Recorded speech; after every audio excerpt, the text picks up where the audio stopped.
Sri Lankan President Anura Dissanayake recently concluded a 3-day visit to India. It was significant that the new Sri Lankan president chose India as the first country for his visit. And considering the fact that both India and China are competing with each other to establish good relations with Sri Lanka, the significance of choosing India as the first foreign country to visit was not lost in New Delhi also. Mr. Anura Dissanayake, who is popularly known as AKD, got a warm welcome or a red carpet welcome in New Delhi. Prime Minister Narendra Modi received him warmly. Mr. Modi and Dissanayake held discussions on many topics. Mr. Dissanayake, on his part, assured Prime Minister Modi that he or his party, the National People's Power, which is considered to be a leftist party, won't allow the soil of Sri Lanka to be used against India. That was significant against the backdrop of allegations that China was using Sri Lankan ports to collect information that could be harmful to India. And Mr. AKD also said his country remembers the liberal aid given by India to Sri Lanka at the time of financial crisis of Sri Lanka. On his part, Mr. Narendra Modi promised continued help to Sri Lanka. Generally, the visit has been termed as a successful visit by Indian newspapers, diplomats, and other opinion makers.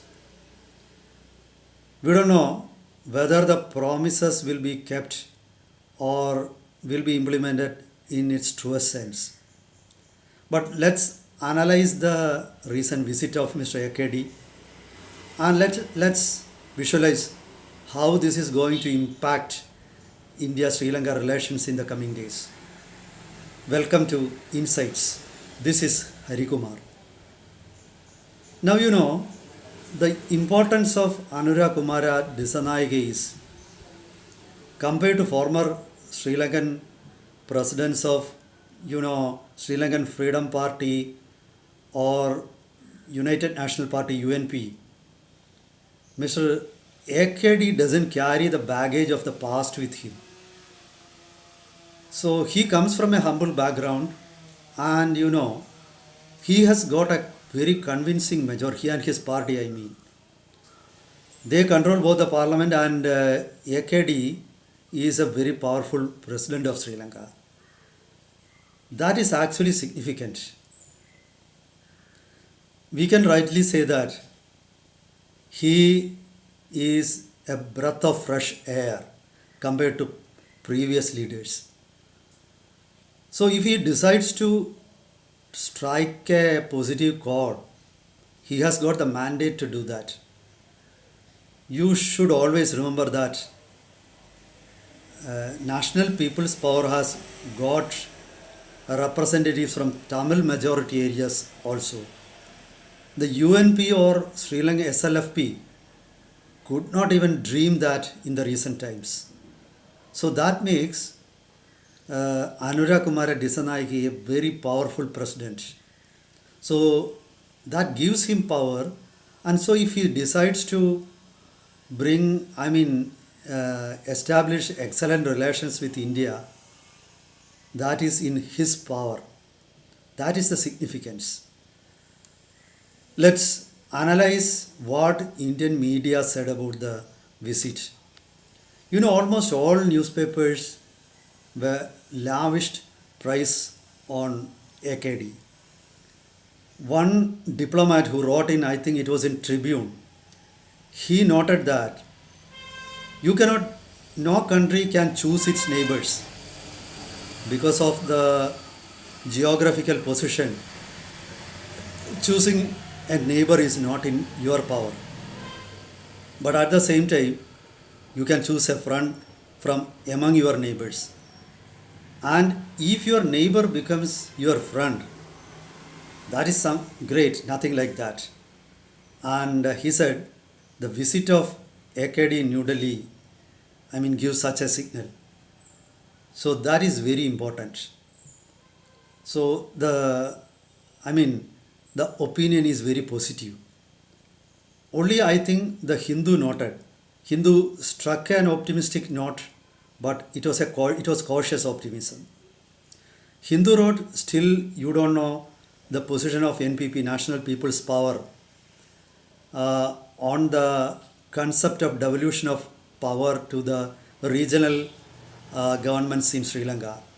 The Hindu might be thinking about the devolution of power to Tamil majority areas or the regional administrations in areas like Jaffna, Batikola, or other parts.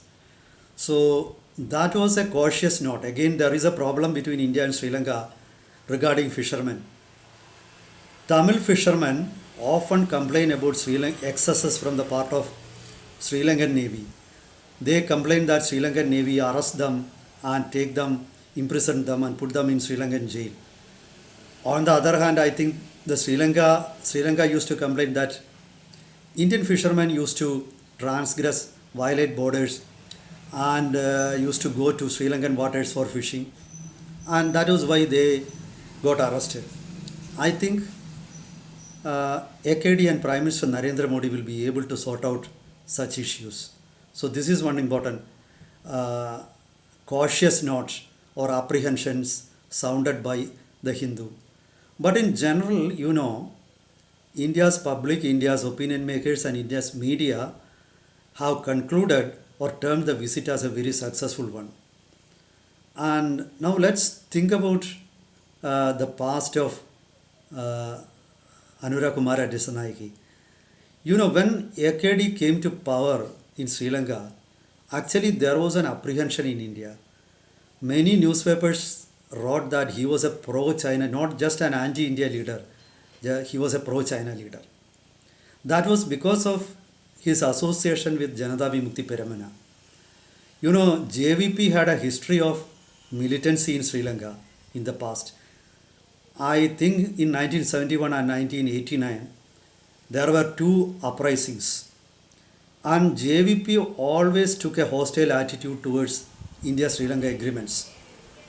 When the former Sri Lankan presidents entered into certain agreements with India and tried to solve the Tamil issue, JVP used to criticize those agreements. They termed the agreements as yielding to India.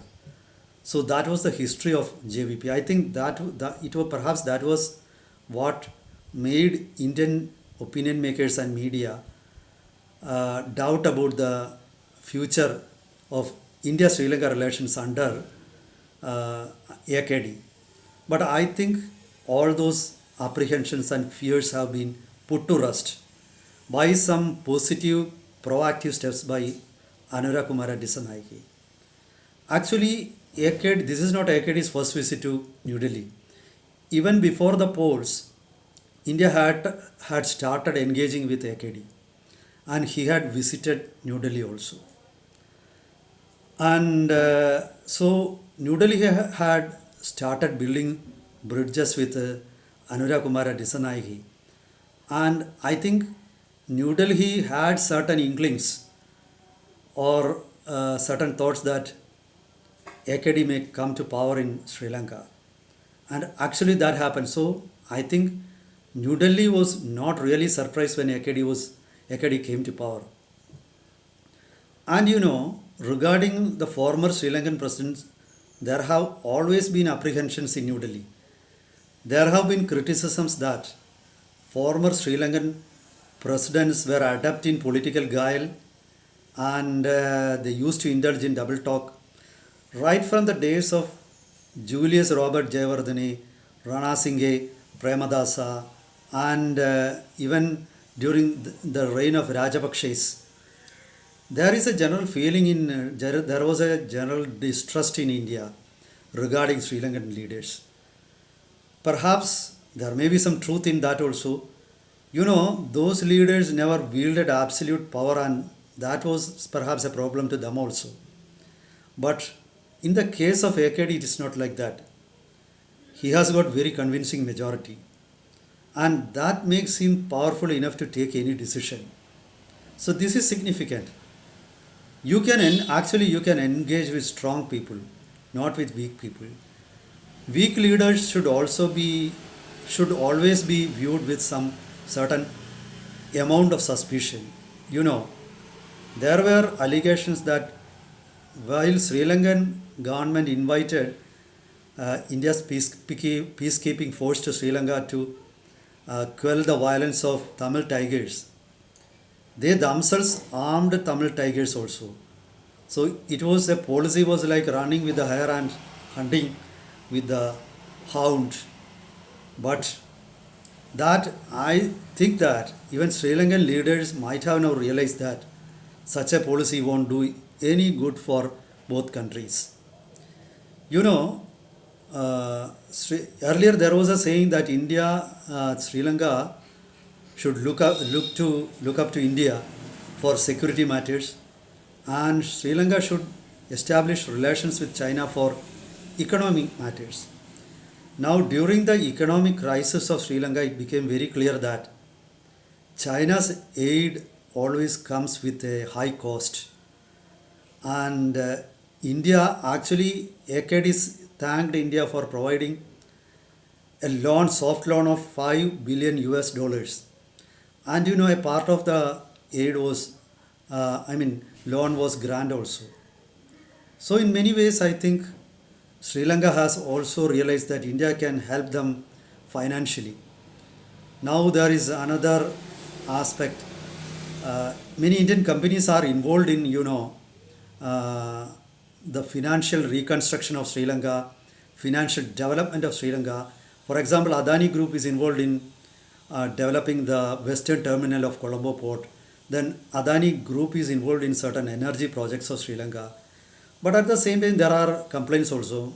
AKD in New Delhi said some environmental groups in Sri Lanka had filed some complaints in the court against Adani Group regarding their fears about a project being awarded or project promised by Adani Group. I think all such issues needed to be sorted out and to the best of the interests of both countries. I hope AKD will be powerful enough, and as I said, he doesn't have a baggage, so his vested interest could be much more less, and that is also a challenge also. But anyway, I think AKD's India visit has been generally successful, and I hope from now onwards AKD is going to open a new chapter in the friendly relations between India and Sri Lanka. That's for now. Meet you with another topic next time. Till then, goodbye.